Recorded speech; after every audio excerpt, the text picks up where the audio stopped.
What must we do for God to heal our land? So ano nga ba yung dapat natin gawin para mapagaling ng Diyos ang ating lupain? So yan yung ating pagninilay-nilayan. Dahil marami ang nagdarasal para sa kapayapaan, pagpapagaling, at umaasa ang bawat isa sa pagbabago. Ngunit paano kung ang kagalingan ng ating inaasam ay wala sa mga tao, o wala sa gobyerno, o wala sa medisina, o wala sa mga ekonomiya?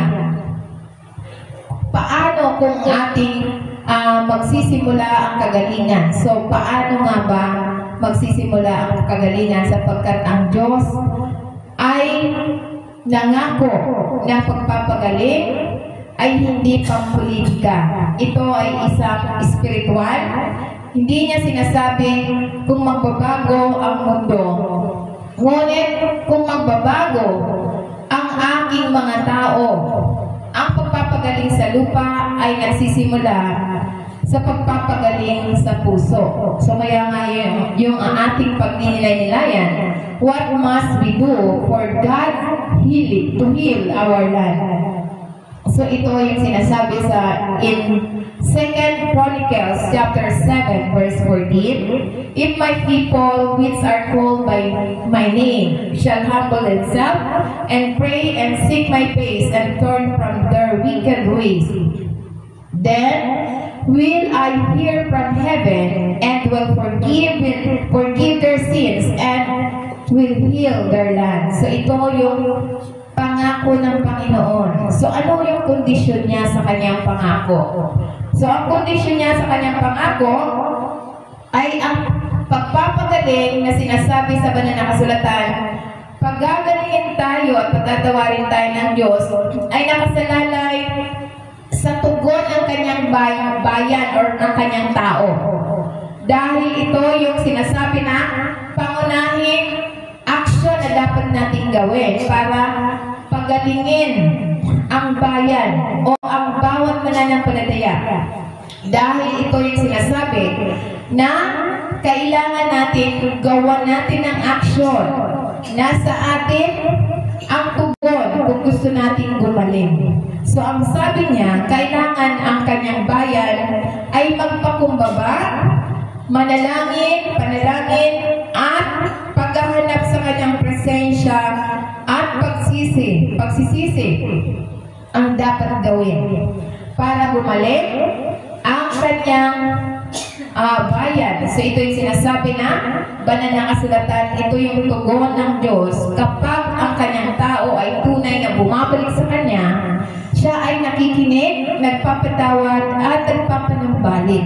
So yan ang katotohanan na salita ng Diyos na gusto niya na tayo'y pagalingin. Kaya lang, nasa atin ang direksyon o nasa ating desisyon kung gusto natin na mangyari ang pagpapagaling. Dahil ito yung sabi niya na kailangan natin sundin. So sinasabi niya sa banal na kasulatan na kailangan natin na ito yung kondisyon niya para sa pagpapagaling. So ito yung isang tawag na muling pagkabuhay, isang banal na pamamaraan para sa personal at pambansang pagpapanumbalik. Dahil ito yung nais ng Diyos sa atin na ang dapat nating gawin para sa pagpapagaling ng Diyos ng kanyang lupain. Ito yung malakas na panawagan para sa pagsisisi, pagpapakumbaba at pagpapanumbalik para gumaling ang kanyang bayan. So yan yung sinasabi sa banal na kasulatan. Kaya nga ano ang dapat nating tandaan? What must we do for God to heal our land? So una, ito yung sabi niya, humble yourself before God. So kailangan nating magpakumbaba. So ibig sabihin magpakumbaba sa harapan ng Diyos. Bago ang pagpapagaling, sabi niya, kailangan na muna natin pagalingin. Kailangan niya munang pagalingin ang mga taong nagmamataas. Ayaw niya na pagalingin ang bayan kung ang tao doon ay mapagmataas.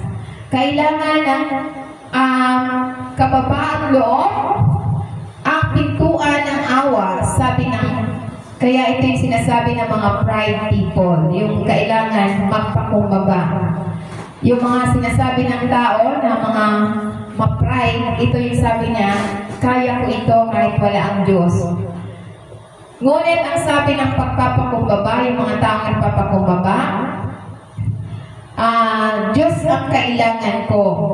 So yung mga taong ma-pride, kaya kong ayusin kahit nasa sarili nila. Ngunit ang mga taong nagpapakumbaba, hindi pwedeng maayos kung wala ang Diyos sa buhay nila. So kaya nga iyan yung sinasabi na sa banal na kasulatan, kailangan natin magpakumbaba, humble yourself before God. So ano pa ang dapat nating gawin? Sabi niya sa James 4 verse 6, but He giveth more grace, wherefore He said, God resisteth the proud, but giveth grace unto the humble. So ibig sabihin, ito yung God's grace is limitless. So ibig sabihin, ang biyaya ng Diyos ay walang hanggan. Siya ay nagbibigay ng higit na biyaya sa mga umaasa lamang sa Kanya. So yan ang katotohanan na ito yung kondisyon na hinaharangan ng pagmamataas ang biyaya. So hinaharangan, ibig sabihin, ang mapagmataas kaya hindi nakakamtan yung biyaya dahil sila ay nagmamataas. So kaya ito sinasabi na kapag tayo nagpapakumbaba, umaakit tayo ng biyaya ng Diyos. Kapag tayo nagpapakumbaba, yung mga biyaya ay kusa na pumapasok sa atin. So yan ang katotohanan na sinasabi sa banal na kasulatan. Kaya nga, sabi ng Panginoon, kailangan natin magpakumbaba. Magpakumbaba ang susi ng pagtanggap.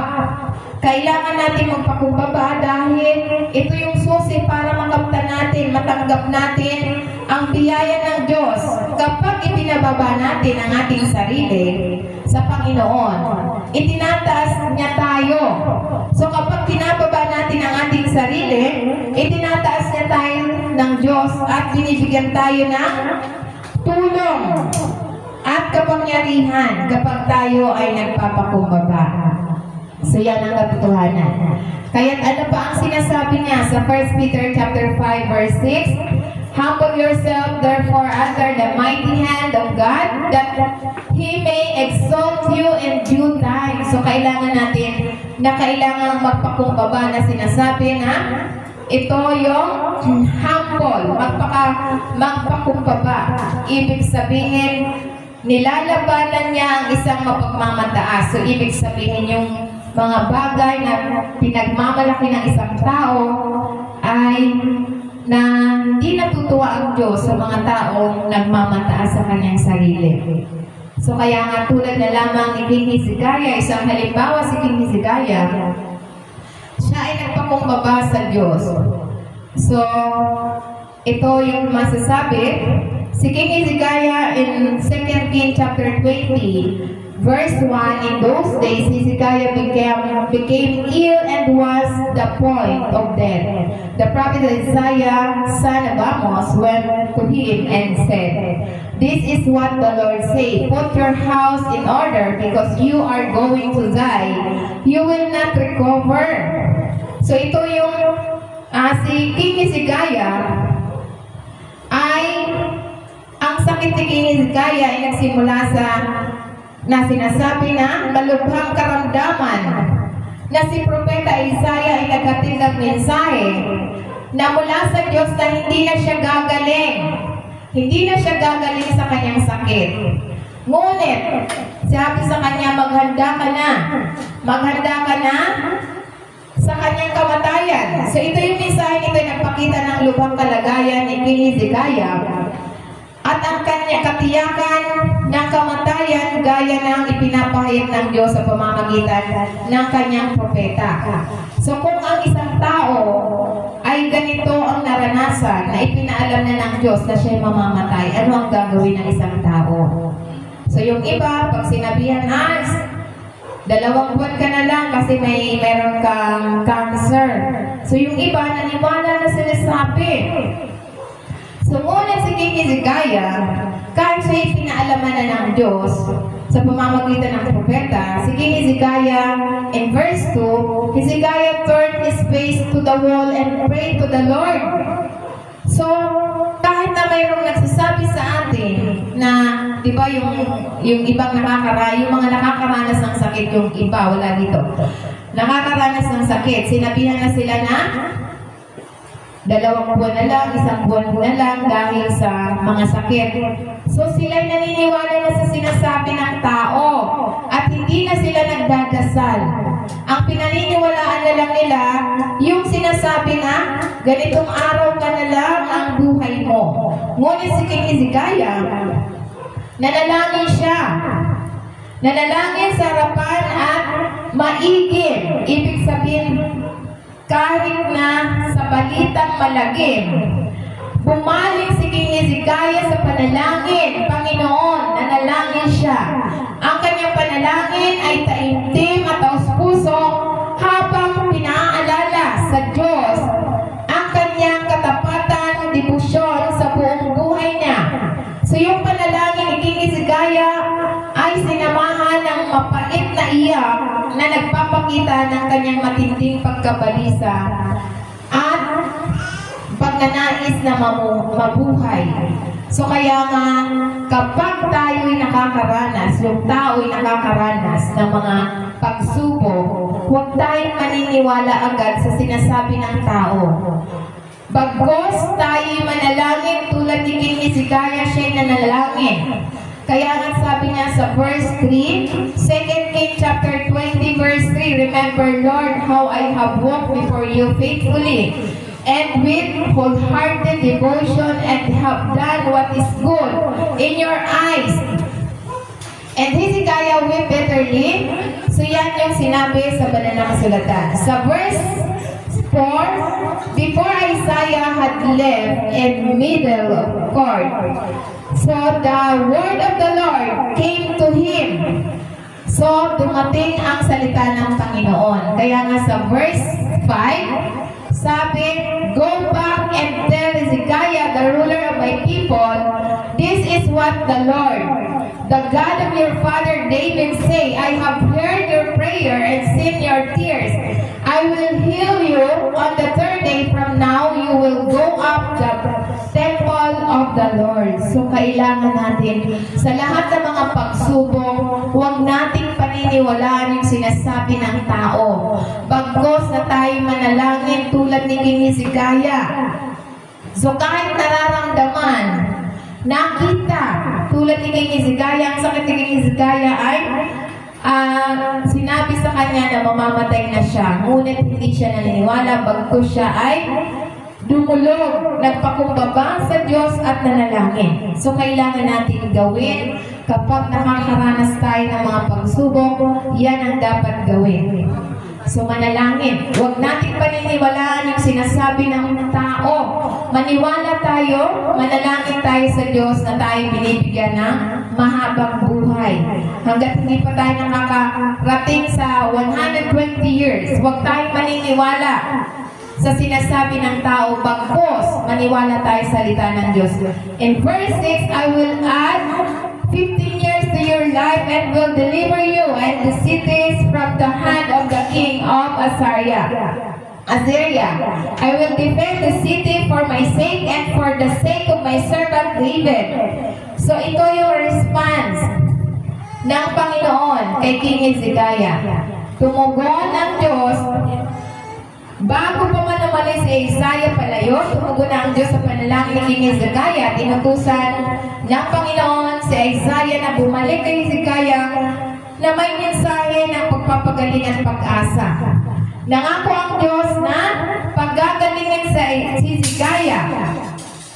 Pinahintulutan siyang bisitahin ang templo sa loob ng 3 araw at pahabain ang kanyang buhay ng 15 taon. Praise the Lord. So kaya kapag tayo hindi nakatutok sa problema at nakatutok tayo sa Panginoon, bibigyan niya tayo ng chance na mabuhay ng mahabang buhay. So kaya nga ang lesson dito, kailangan huwag tayong tumutok sa problema. Sa lahat ng mga nararanasan nating mga pagsubok, huwag tayong tumutok sa problema. Bagos tumutok tayo sa pangako ng Diyos, sa panalangin at ipaalam kung ano ang gusto natin. Amen? So kaya nga dito sinasabi na, sinasabi sa banal na kasulatan na dapat tayo ay magtiwala nang malapit ng mamatay si Hizkiah, siya'y nagpakumbaba, nanalangin, at dinagdagan siya ng 15 taon na mahabang buhay, nag-enjoy sa kanyang buhay ng masagana, walang sakit, at fulfilling life. Iyan ang gusto ng Panginoon. Kaya kapag nakakaranas ng mga pagsubok, wala tayong gagawin kundi tayong manalangin, idulog natin sa Panginoon, huwag tayong tumutok sa mga problema. Amen? So kung tumutok si Hizkiah sa problema na siya'y mamamatay na, di talagang mamamatay siya. Ngunit siya'y tumutok sa Diyos, kaya siya ay binigyan siya ng another 15 years na mabuhay ng punong-puno ng biyaya, siya'y pinagaling. Kaya kailangan natin magpapakumbaba sa Diyos kapag lalo-lalo na kapag nakakaranas ng mga pagsubok. Huwag natin sabihin na, kaya ko ito, Lord. Ang dapat nating sabihin, hindi ko kaya ito, Lord, nang wala kayo. So kaya kailangan natin na lagi sincerity and faith. So yan ang dapat natin gawin. What must we do for God to heal our land? So kailangan natin na is not a ritual. So hindi ito ritual. It is relationship with our Lord Jesus Christ. So ano nga ba yung ritual? So yung ritual, yan yung naghahandog sila ng mga alay, naghahandog sila ng bulaklak, naghahandog sila ng mga kandila para sila'y manalangin. So tayo spiritual, wala dapat tayong ihandog kundi yung sarili natin. At ang puso natin, yan ang ihandog natin sa Diyos. Kasi yung iba, hindi sila makapagdasal na walang tinitingnan, walang hinaharap, ay walang nakaano sa kanilang harapan. So yun yung mga ritual na mga relihiyosong gawain. So hindi yan sa Panginoon. It is not how long you pray, but how real you pray. So kailangan totoo ang ating ugnayan sa Diyos. Dahil hindi ito yung panalangin na hindi mo kailangan mag-alay ng kandila, hindi mo kailangan mag-alay ng pagsindi ng kandila, hindi mo kailangan mag-alay ng bulaklak, hindi mo kailangan mag-alay ng mga pabango. Kasi yung iba, pag nagdadasal, kailangan nilang mag-alay ng bulaklak, kandila, at kung ano-ano pa, flower base, at may picture. So, minsan, ang picture ng mga patay ang nilalagay doon sa kandila. So, bawal yun, bawal yun. Ang panalangin, kailangan isang relasyon sa Diyos. So, ito yung sinasabi na, manalangin tayo, gaano man ang tunay na pagdarasal. So, kaya kailangan natin magdasal na sa puso at sa espiritu. Hindi ka natin kailangan mag-alay ng mga bulaklak o mga kandila o kung ano-ano pa. Dahil ang panalangin ay walang gastos. So kung bibili ka ng bulaklak, magkano ang bulaklak? May gastos. May bibili ka ng kandila, may gastos. So kapag tayo nasa Panginoon, lahat ng gagawin natin sa Panginoon walang gastos. Amen? Kailangan lamang natin sumunod. So kaya nga sinasabi niya sa Jeremiah 29 verse 12, then, kung tatawag kayo sa akin at kayo'y lalakad at manalangin sa akin at aking kayong ditinggin kayo. So kapag tayo nanalangin, prayer with sincerity and faith, pakikinggan tayo ng Diyos. Yan ang katotohanan na sinasabi na ito ay ipinahayag sa kanya mabuting plano. Mabuti ang plano ng Diyos sa atin. Inaanyayahan tayo ng Diyos bilang kanyang mga tao na manalangin, maghanap at tumawag sa kanya ng buong puso at pagkikita pakikinggan niya tayo. Yan yung panalangin na siya ay tinitiyak niya sa atin. Kapag hinahanap natin siya ng buong puso, maririnig at tutugon siya sa atin. Maririnig niya tayo kapag buong puso. Kaya nga, pray with sincerity and faith. Kailangan natin maniwala na lahat ng gusto natin ay ibibigay ng Diyos dahil ito yung gusto ng Diyos na ibigay sa atin. Dahil sabi niya, then shall you call upon me, and ye shall go and pray unto me, and will hearken unto you. So, ibig sabihin, makikinig siya sa atin. Pakikinggan niya tayo, diringgin niya tayo kapag tayo nananalangin. So, kaya nga sinasabi niya, in Jeremiah 29 verse 13, and ye shall seek me and find me when ye shall search me with all your heart. So, ibig sabihin, God desire is personal. So, gusto niya na personal. Yung totoong relationship sa Kanya. So, ibig sabihin, hindi kalahati o hindi ka dapat nagdadalawang isip sa panalangin. So, lahat ng panalangin, huwag tayo magdadalawang isip. Dapat buong puso hinihingi natin sa Diyos ang lahat ng gusto natin. Sapagkat nais ng Diyos ay isang personal, tunay na relasyon, hindi kalahating puso lamang sa mga panalangin, kundi isang pusong ganap na bumabaling lamang sa Kanya. So, huwag tayo magdadalawang isip pag tayo nanalangin. At kailangan specific. Kung mananalangin lang din naman tayo, na halimbawa, bumili tayo ng gamit, kailangan yung brand new na, huwag na yung second hand. So, kailangan, depende na yun sa atin. Kasi ako, masaya na ako kahit UK. Dahil mas maraming signature sa UK. Ang sabi dito, kailangan natin specific yung gusto natin. So, halimbawa, gusto natin ng sasakyan. Kailangan brand new na ang ating sasakyan. Kapag humingi tayo na may pusong panalangin at pananampalataya, ibibigay ng Diyos. Dahil hahanapin natin siya at masusumpungan natin siya. Sabi niya, pagka ating hahanapin, siya ay buong puso nasasagot sa atin. Kaya nga, prayer is, ang panalangin ay wika ng pagtitiwala. So, ibig sabihin, kapag nanalangin tayo, nakikinig ang Diyos at nagsisimula ang pagpapagaling. So, ibig sabihin, anuman ang gusto natin, kagalingan sa spiritual, kagalingan sa financial, kagalingan sa emotional, kagalingan sa physical. Ano man ang gusto natin kapag tayo nanalangin, nakikinig na ang Diyos at siya'y nagsisimula ng kumilos sa buhay natin.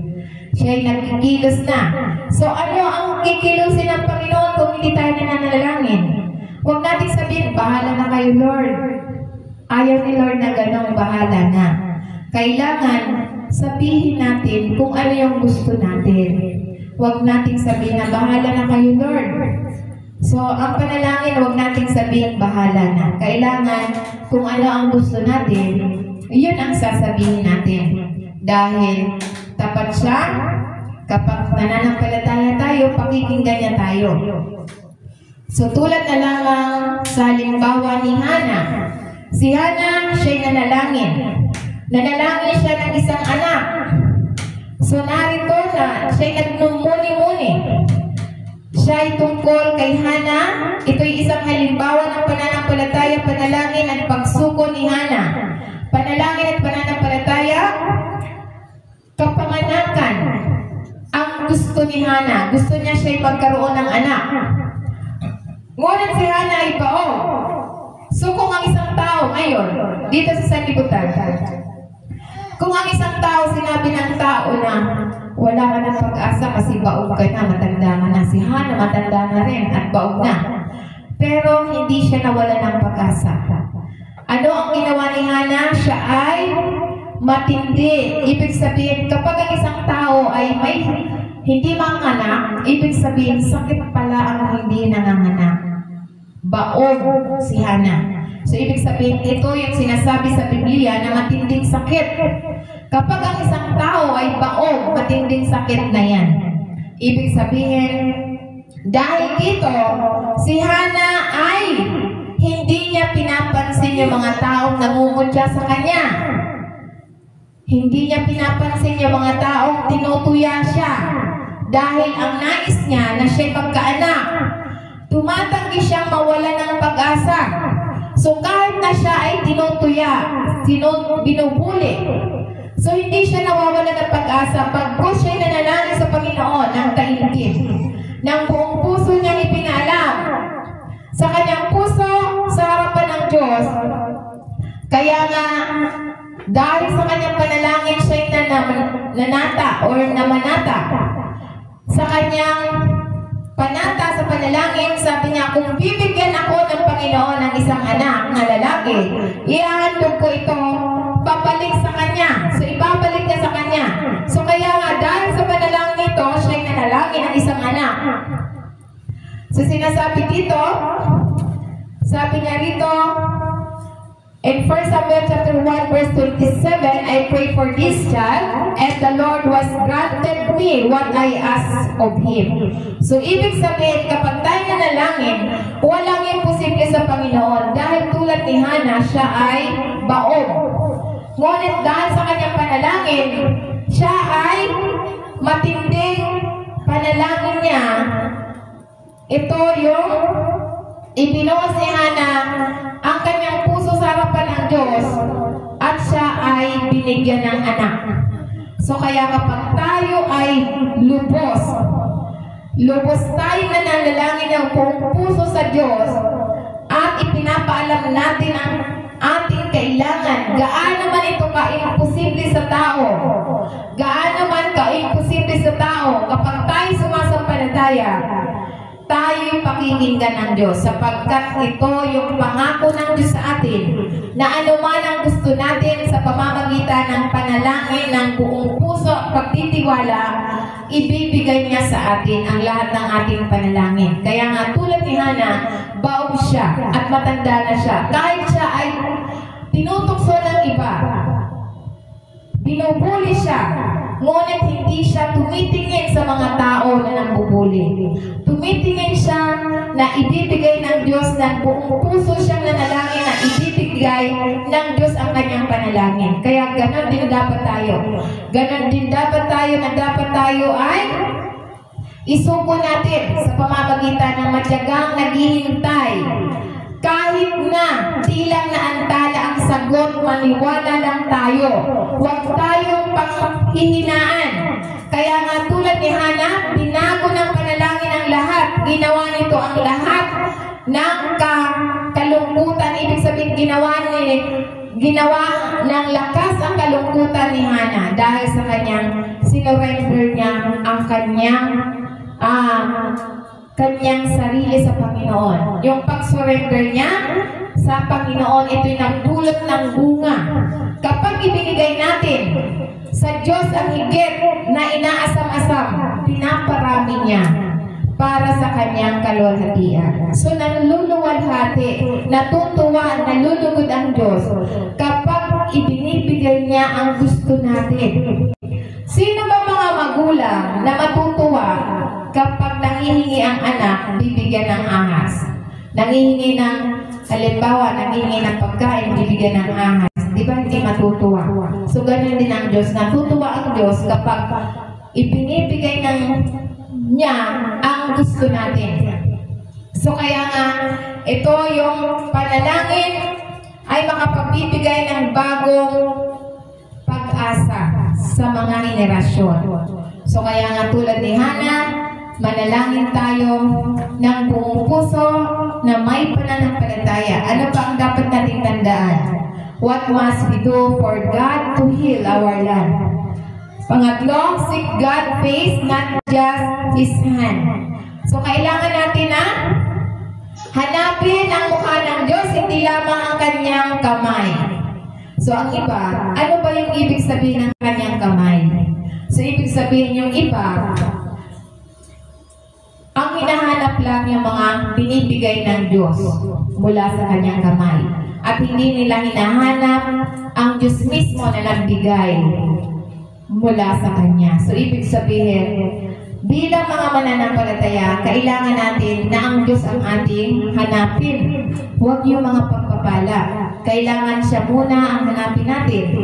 Dahil hindi lamang ang kanyang kamay, kailangan natin na pagkahanap mismo sa mukha ng Diyos ay nangangahulugan ng pagnanais sa kanyang presensya ng higit sa kanyang mga paglalaan. So, kailangan higit natin hanapin ang presensya ng Diyos kaysa mga pagpapala na binibigay niya sa atin. So, ibig sabihin, marami ang naghahanap ng pagpapala ng Diyos, ngunit kakaunti lamang ang hahanap mismo sa Diyos. Hindi naghahanap sa puso mismo ng Diyos. Ibig sabihin, hindi niya hinahanap ang Diyos sa kanyang puso, ang hinahanap niya lamang ay yung pagpapala na binibigay ng Diyos.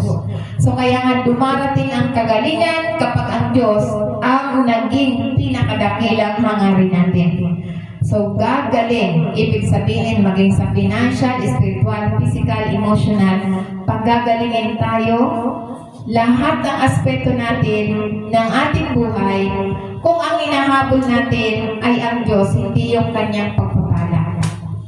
So, kaya nga, sinasabi niya sa banal na kasulatan, in Psalm 27 verse 8, when He said, seek my face, my heart said to you, your face, Lord, I will seek. So, ibig sabihin, God Himself gives the invitation. Sabi niya, hanapin mo ang aking mukha. Ang Diyos mismo ang nagbibigay ng paanyaya.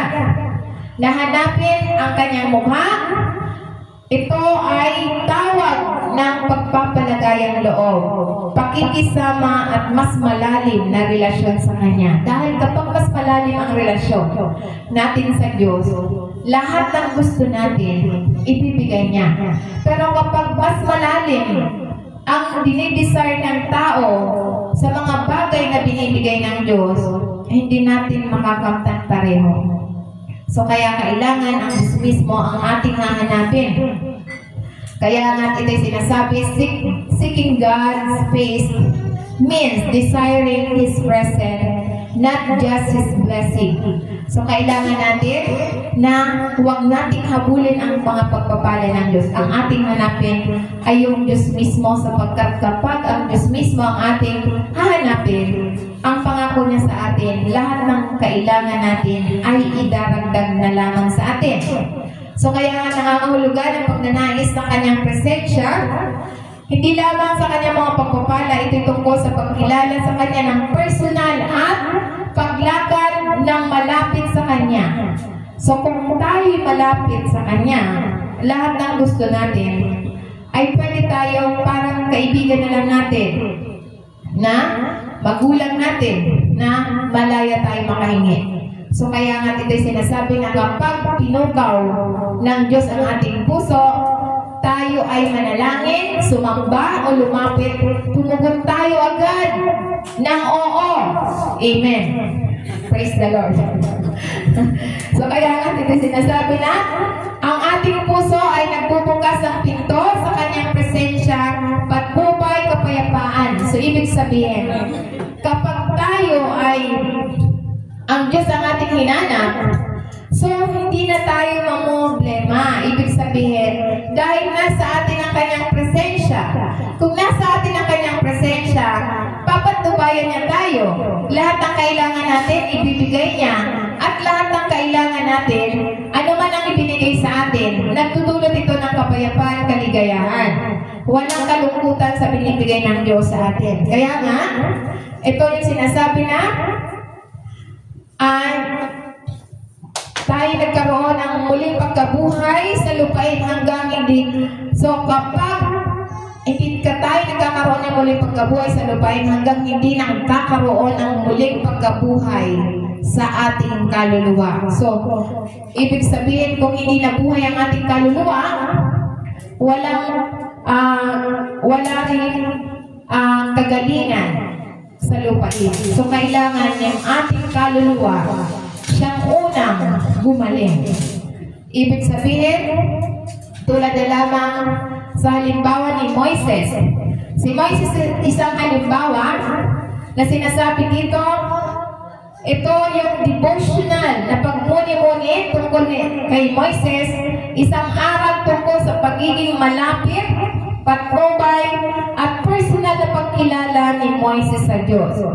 Kaya nga yung paghanap niya ay mas malaman ang daan ng Diyos dahil sinasabi nga sa Exodus 33 verse 13, if you are pleased with me, teach me your ways so I may know you and continue to find favor with you. So ito yung sabi ng Moises. Sabi ni Moises ay hindi lamang isang pinuno kundi isang taong nagugutom sa presensya ng Diyos. Higit sa lahat, sa kabila ng kanyang mga himala, ang mga salot sa Egypt, ang mga paghihiwalay ng dagat na pula, at ang mana mula sa langit, hinangad ni Moises na makilala ang Diyos ng mas malalim. So dahil ito yung pagkaunawa ni Moises, naunawaan niya na ang tunay na tagumpay sa buhay at pamumuno ay hindi nagmumula sa karunungan ng lakas ng tao, ngunit kundi dahil sa paglakad na malapit sa Diyos. Kaya nga, tulad ni Moises, ina-acknowledge niya na yung tagumpay sa pamumuno at pagiging maunlad, kailangan na maging malapit ang relasyon sa Diyos. Hindi sa lakas ng tao o sa kapangyarihan ng tao, ngunit sa pagiging connected. May relasyon sa Diyos. Ito yung tunay na tagumpay. Sa pamamagitan ng kanyang panalangin, sabi niya, ituro mo sa akin ang mga daan, ay nagpapakita ng isang pusong nagnanais ng tamang relasyon kaysa mga resulta at ang presensya ng Diyos sa posisyon. So kaya nga ito'y halimbawa na sinasabi na ito yung turo ni Moises habang lumalakad tayo sa kasama ng Diyos, mas malinaw ang ating mga landas. Kapag hinahangad natin ang kanyang mga daan, matatagpuan din natin ang kanyang pabor, kapayapaan, tagumpay, direksyon, at masaganang buhay. So yan, tulad ni Moises, mas pinili niya na hanapin na dapat yung presensya ng Diyos ay nananatili sa kanya. Kaya nga dito'y sinasabi na ipinahayag ng Diyos ang kanyang mga paraan sa mga taong tapat na naghahanap sa kanya. Kaya ito yung pagpapalagayang loob sa Diyos ay mas dakila kaysa namang himala o tagumpay. So mas makapangyarihan at mas dakila kapag tayo ay tama ang ugnayan natin sa Diyos. Yung presensya ng Diyos ay nananatili sa atin dahil ito yung tunay na mas dakila na tagumpay kaysa mga makamundong tagumpay. Ano mang himala, mas makapangyarihan tayo na laging connected sa Diyos. Kaya nga ang pabor ay dumadaloy mula sa relasyon lamang sa Diyos, hindi sa isang relihiyosong tungkulin. So kaya nga, relasyon lamang sa Diyos, kaya yung sinasasabi, umanip ka na dito sa aming reliyon dahil dito ay tunay na kaligtasan. So walang kaligtasan sa mga reliyon. Ang kailangan natin ay tamang relasyon sa Diyos, kaya ito yung sinasabi na banal na kasulatan.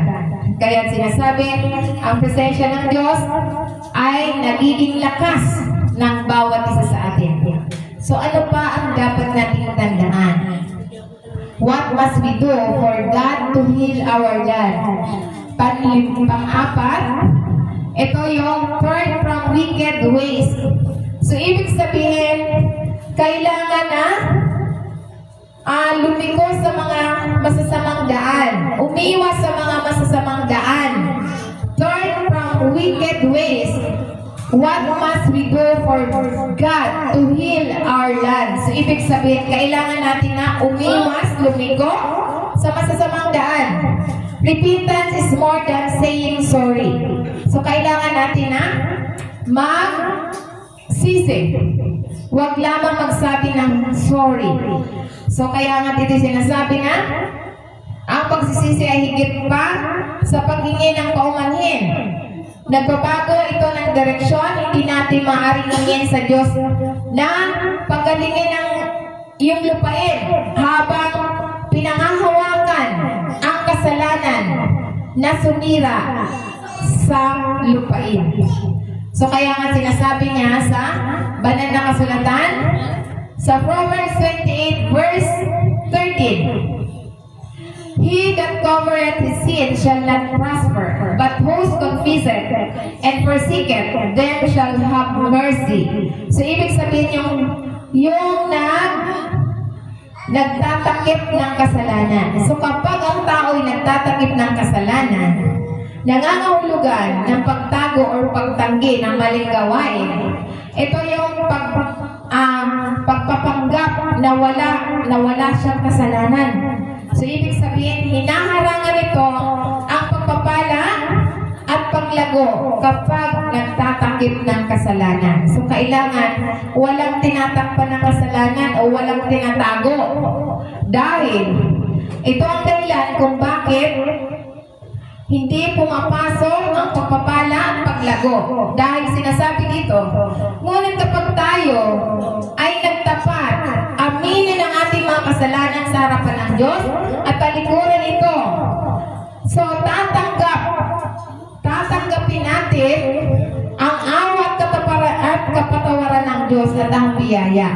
So, kaya nga mahalaga na ipagtapat natin ang ating kasalanan.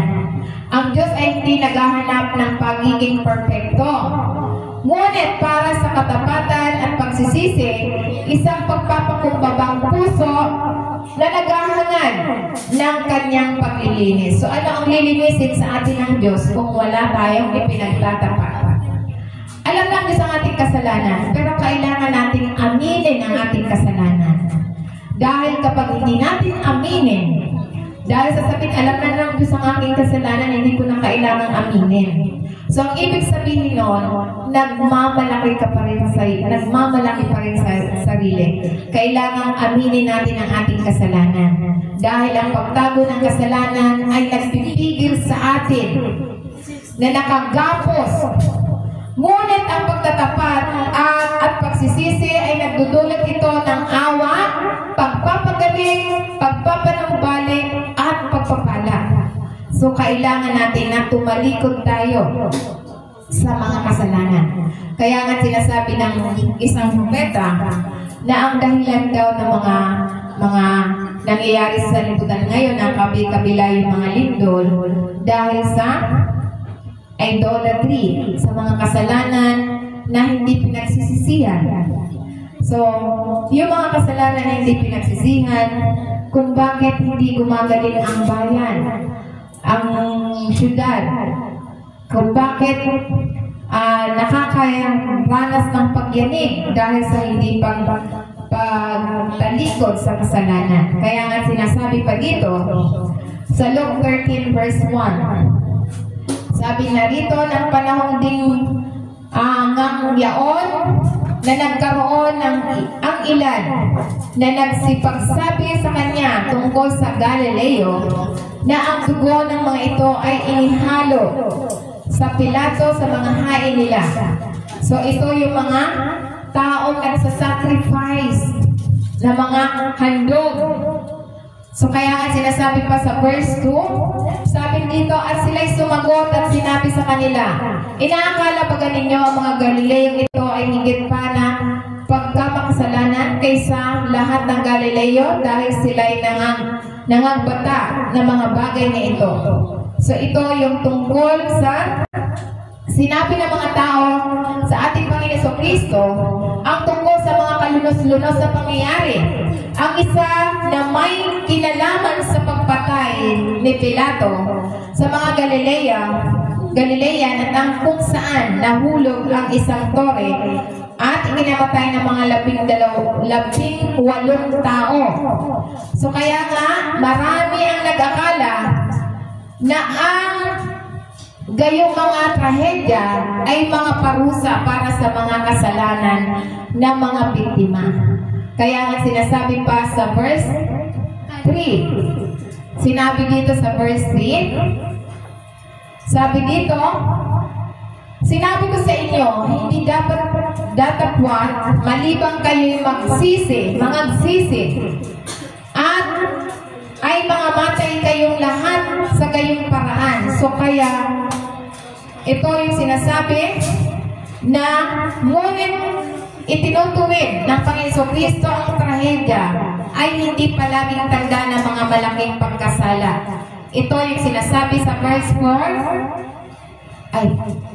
Verse 4, sabi dito, at yaong 18 at nalagpakan ng buong sa Sheol at nangamatay ay inaakala na baga ninyo ay silang 8 sa rin kaysa lahat ng tao nagkakanangan sa Jerusalem. Wait lang. Naano yung aking...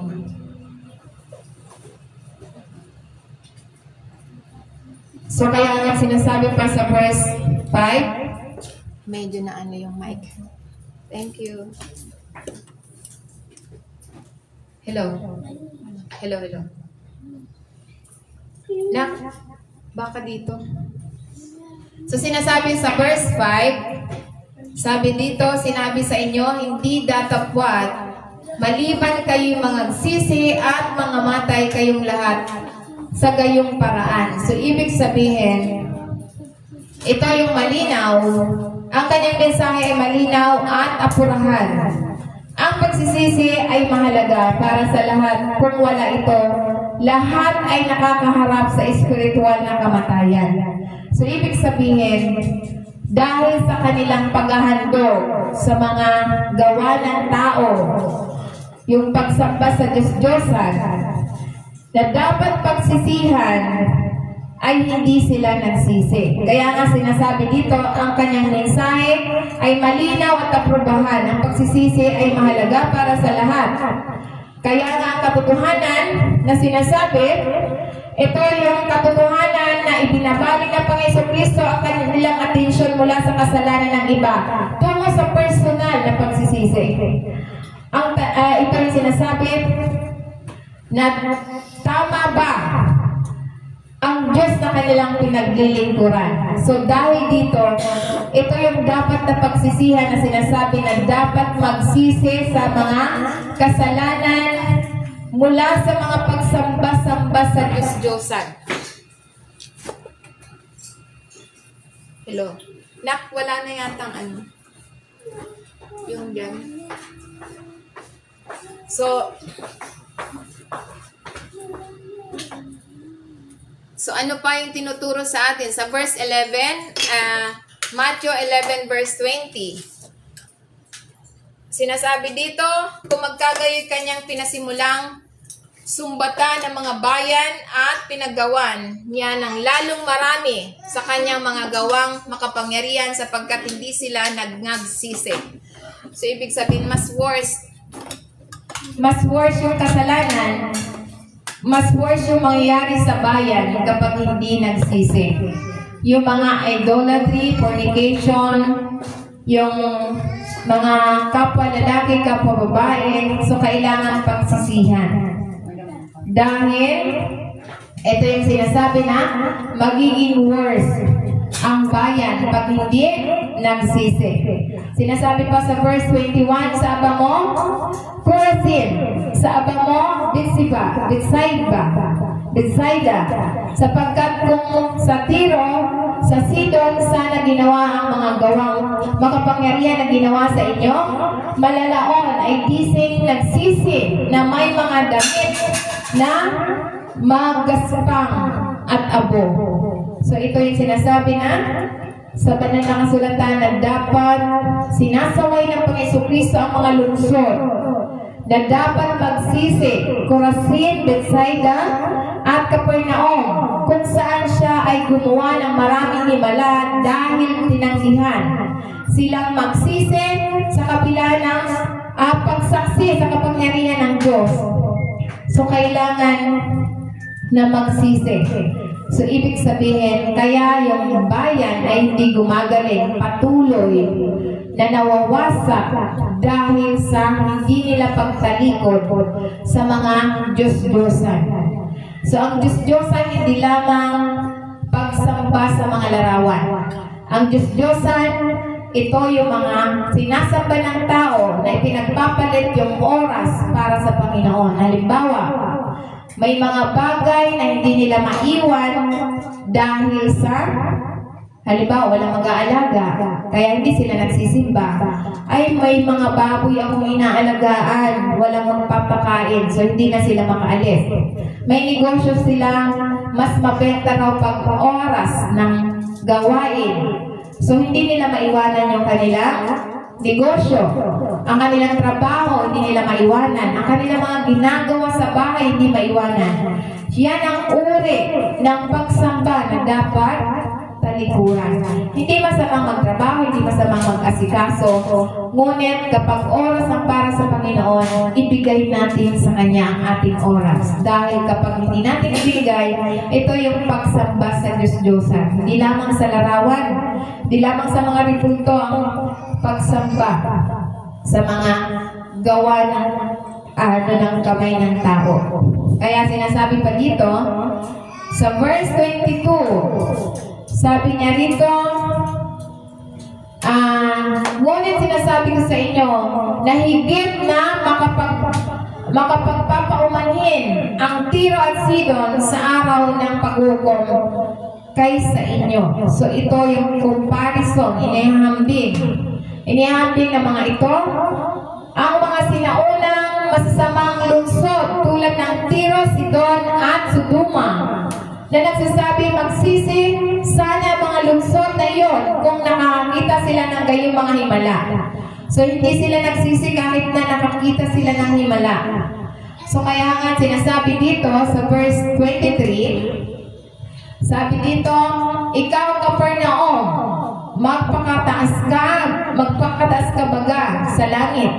Ibaba ka hanggang sa Hades, sapagkat kung sa Sodoma, sana ginawa ang mga makapangyarihang gawang sa iyo, ginawa ay nananatili sana siya hanggang sa araw na ito. Sa verse 24, ito yung sinasabi na, dati po sinasabi ko sa inyo na higit na makapagpapaumanhin ang lupa ng Sodoma sa araw ng paghukom kaysa kayo. So ito yung sinasabi na ang kanilang mas malaking privilege na nagdulot ng mas malaking responsibilidad. Sa gayon, mas malaking paghatol at pagtanggi nila sa Panginoon Jesucristo. Tinatanggihan nila ang Panginoon Jesucristo. So dahil sa mga ginawa ng Panginoon Jesucristo, hindi sila naniwala. Kaya sila ay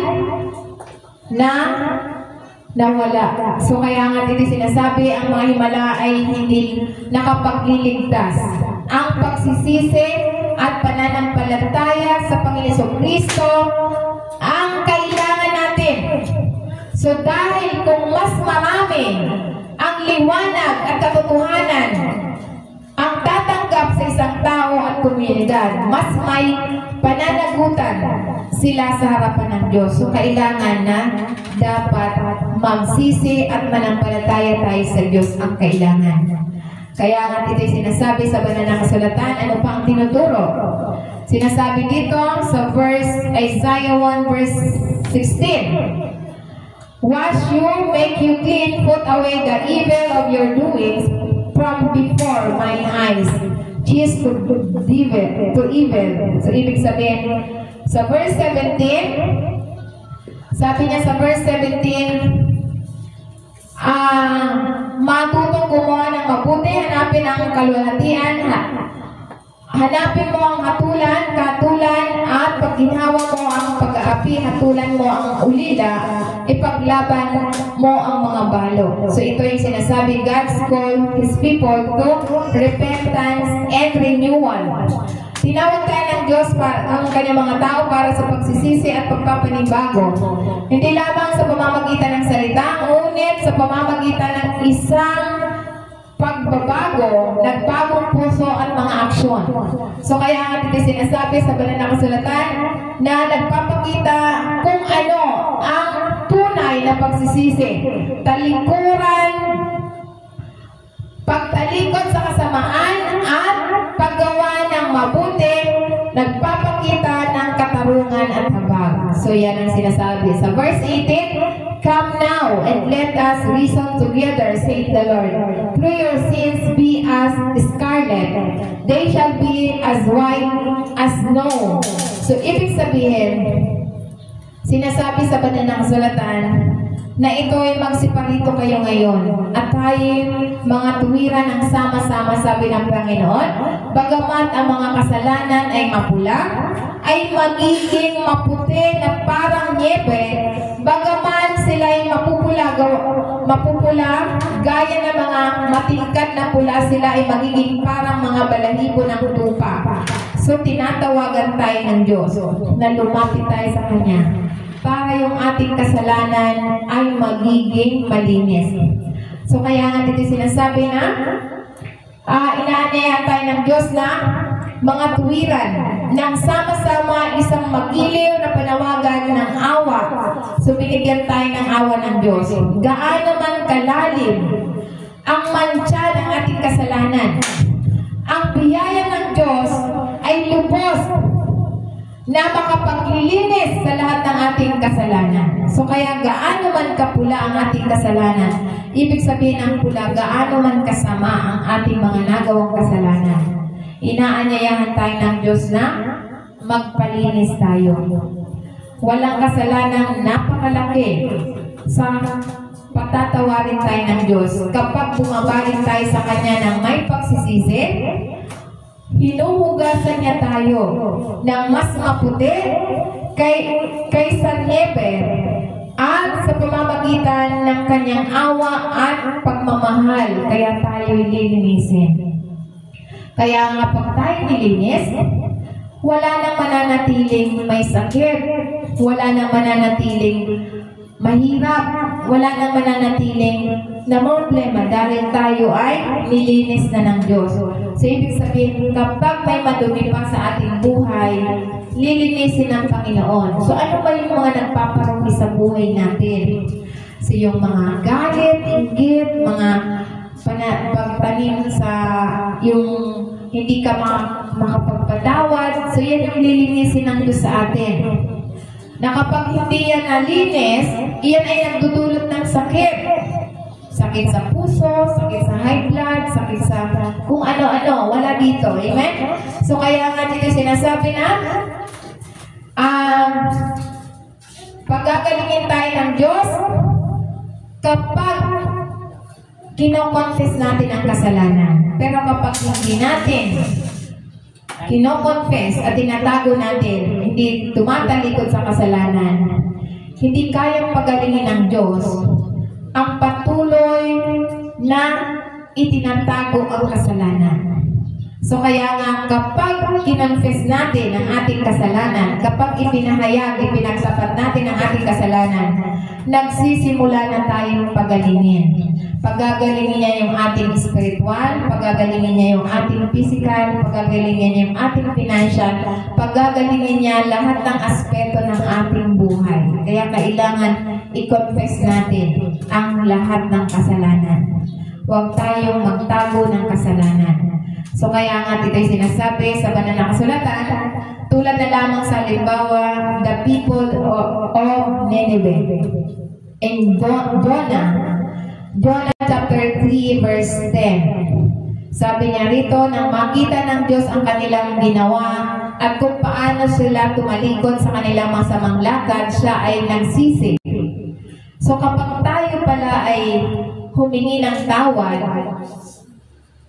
ang Diyos ay nagsisisi din siya sa kanyang ginagawa na pinarusahan niya ang kanyang bayan.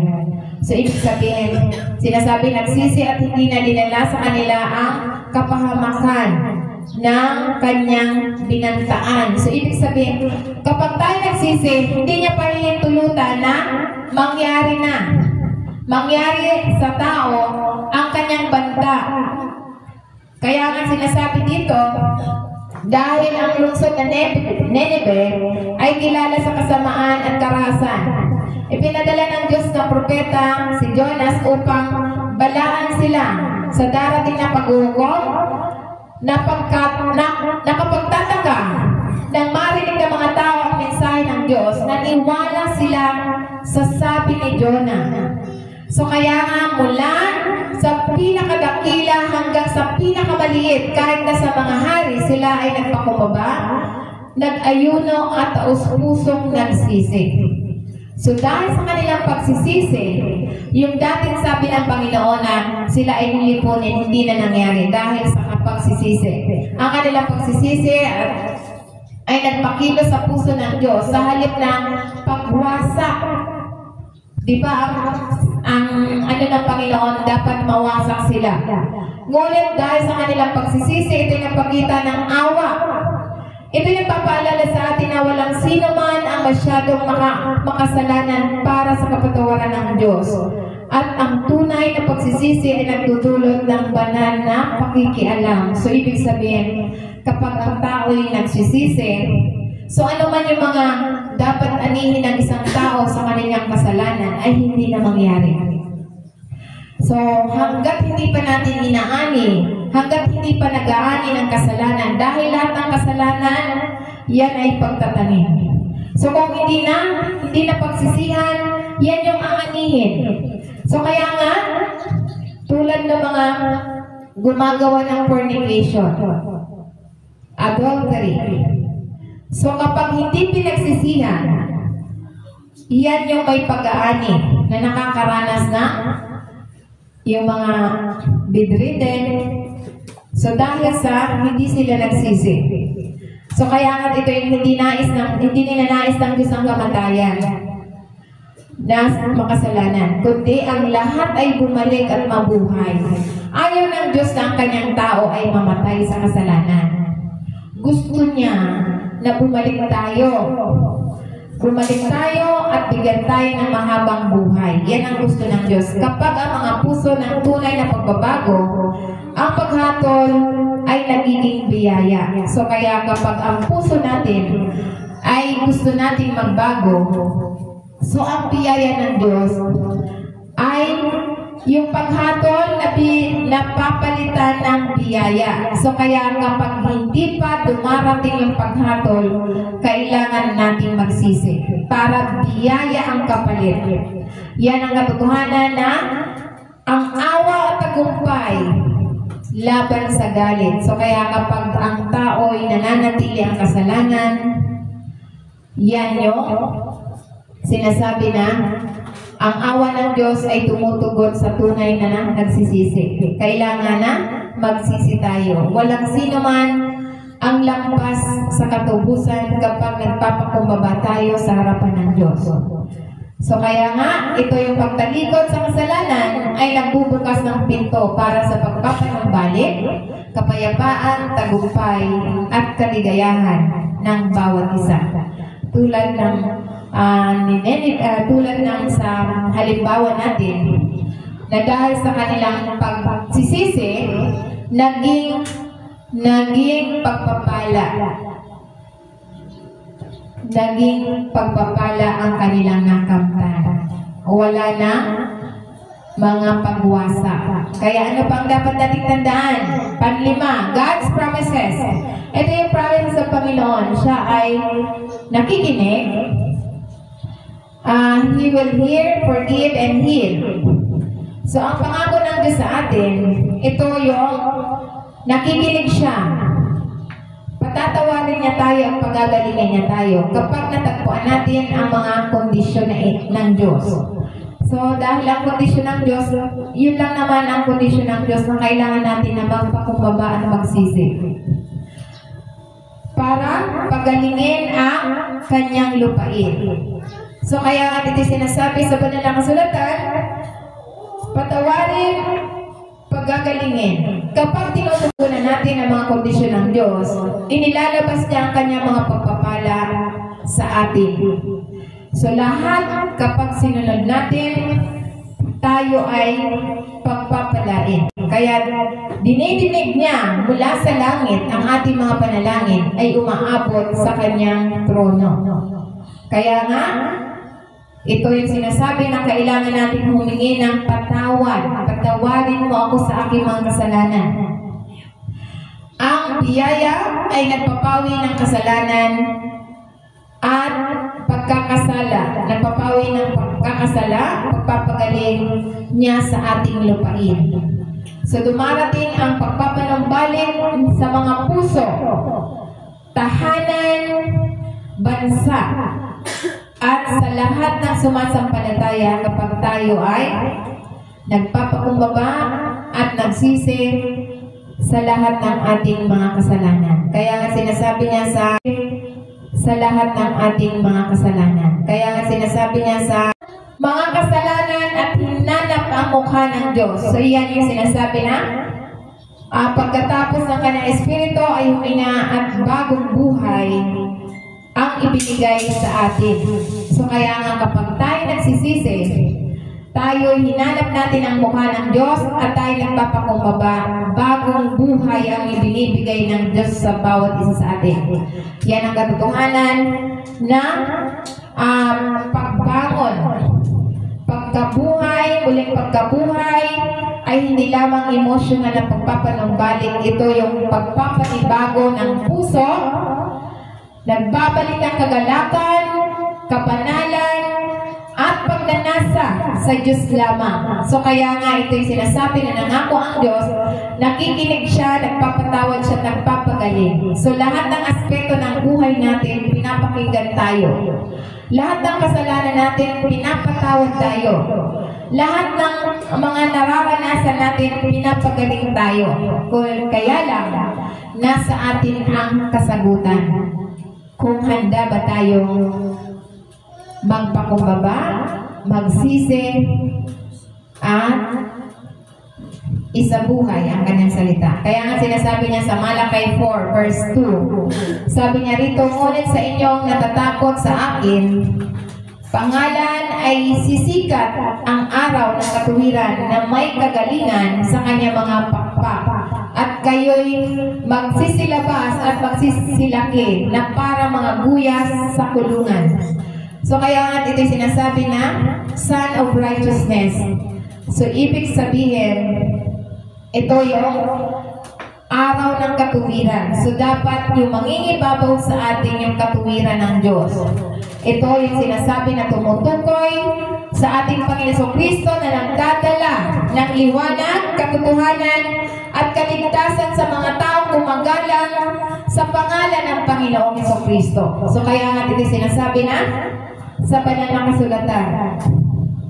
Kaya sinasabi na ang mga guya na inilalabas mula sa kwadra ay nagsumasagisag sa kapayapaan, kagalakan, at bagong buhay na kasunod kapag ang mga tao ng Diyos ay lumalakad sa kanyang liwanag. So yan ang katotohanan na sinasabi sa Biblia. Kaya nga ang Panginoon, ito yung nagpaparangal at nagtitiwala sa Panginoon ay mararanasan ang pagbabago ng kanyang katuwiran na nagdadala ng kagalingan, pagbabago at masayang kalayaan sa pamamagitan ng ating pakikipag-isa sa ating Panginoong Kristo. So yan ang katotohanan na sinasabi sa banal na kasulatan na ito yung pinapagaling niya tayo. God is healing, complete healing to all aspects of our life. Tulad ng physical, emotional, spiritual, financial. Ito yung national na pagpapagaling, pambansang pagpapagaling. Kaya nga, what must we do for God to heal our land? So yan ang dapat nating tandaan na mga salita ng Diyos para tayo totally complete healing. sa lahat ng aspeto, emotional, financial, spiritual, at maging pambansang problema. Anong pambansang problema? Di ba yung mga nangyayari ngayon, mga lindol, pambansang problema yan. So kaya nga, maiiwasan natin kapag ginawa natin ang mga salita na ipinahayag sa bawat isa sa atin. Kaya nga, ang pagpapagaling ay nagsisimula sa atin. Nagsisimula sa atin. Kailangan natin magpakumbaba, magsisi, tumalikod sa lahat ng ating kasalanan. Hindi gagaling ang bayan kung wala tayong ginagawa. Na laging sinasabi dito, kung gusto nating pagalingin ng Diyos ang lupain, magsimula tayo sa pamamagitan ng pagpapagaling sa kanyang puso. Una-una tayong pinapagaling. So kaya nga, kapag nanalangin ang isang tao, nakikinig siya. Sumasagot siya. Kapag ang isang bansa ay nagsisisi, ang Diyos ay tumutugon sa bawat bansa. So kaya nga kapag ang nagpapakumbaba ang mga simbahan, pinapagaling ng Diyos ang mga lupain. So ibig sabihin dapat nagpapakumbaba ang lahat ng mga mananampalataya.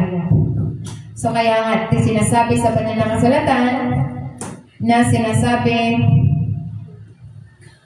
ang pagpapagaling ng Diyos ay hindi dumarating sa pamamagitan ng pagsisikap ng mga tao o kapangyarihan ng pampublika ay pampolitika o mga dumarating sa pamamagitan. Ito'y dumarating lamang sa pamamagitan ng pagsisisi, pagpapakumbaba, panalangin. So gumagaling ang bansa kapag ang bansa ay nagsisisi, nagpapakumbaba at nananalangin. Ibinibigay ng Diyos sa atin ang mga kondisyon na ito sa banal na kasulatan. Kaya nga sinasabi niya, para pagalingin ng Diyos ang ating lupain, kailangan muna natin gumaling. Kailangan muna gumaling ang mga tao. Sa loob, yung puso, kailangan ihanda natin ang ating mga puso sa pamamagitan ng pagsisisi, pagpapakumbaba, at hanapin ang kanyang mukha. So kaya nga dito sinasabi na ito ay ang kanyang awa ay dumadaloy na parang ulan sa tuyong lupa. So kaya nga wala na magiging mahirap sa lupain kapag tayo ay nagpakumbaba, nagsisi, at nanalangin. So kaya nga ito yung sinasabi na ito yung magsisimula kapag tayo ay taos-puso tayo.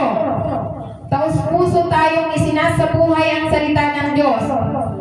Isabuhay sa pang-araw-araw nating pamumuhay ang salita ng Diyos. So paano may sasabuhay ng isang taong salita ng Diyos kung wala nga siyang panahon magbasa ng Biblia?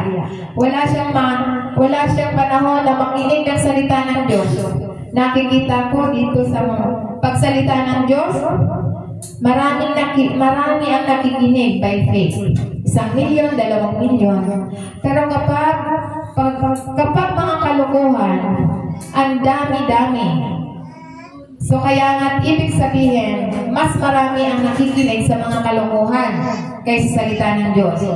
So kaya nga ang kinabukasan ng ating bansa hindi nakasalalay sa kung sino ang namumuno. Ngunit kung sino ang lumuluhod sa pamamagitan ng pagpapakumbaba, panalangin, at paghanap sa Panginoon. So yung iba sinisisi yung yung gobyerno. So nasa atin para para gumaling ang bansa, nasa atin mismo sa pamamagitan ng paghanap natin sa Panginoon, pagluhod natin sa Panginoon, pagsisisi, pagtalikod sa ating mga kasalanan, at pagpapakumbaba. Yan ang tunay na pagpapagaling sa ating bansa. Amen? Praise the Lord. Palakpan po natin ang Panginoon. So tayo po magsitayo.